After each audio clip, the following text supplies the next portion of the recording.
আজকে আমরা শিখব প্রেপোজিশন ইন এবং এটের ব্যবহার। মনে রাখবা একই বাক্যে ইন এবং এট কিন্তু ব্যবহৃত হয়ে থাকে। তবে বিষয়টা কি? বিষয়টা হচ্ছে যে যদি দুইটা স্থানের মধ্যে কম্পেয়ার বোঝায়, অর্থাৎ দুইটা জায়গার মধ্যে তুলনা বোঝাতে আমরা ছোট জায়গাটার পূর্বে এট এবং বড় জায়গাটার পূর্বে ইন বসায়া থাকি।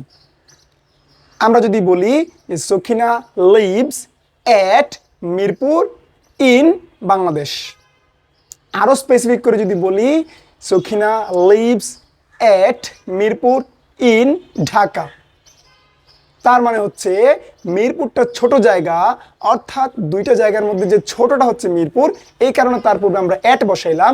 আর মিরপুরের থেকে একটু বড় জায়গাটা হচ্ছে ঢাকা, এই কারণে আমরা কি বসালাম? ঢাকার পূর্বে ইন বসাইলাম। আমরা অনেক সময় ভুলটা করে থাকি। মনে রাখবা, যদি কম্পেয়ার বোঝায় আমি দুইটা স্থানকে কম্পেয়ার করব, যেটা তুলনামূলক ছোট তার পূর্বে আমরা এট, আর যেটা তুলনামূলক একটু বৃহৎ তার পূর্বে ইন বসাবো।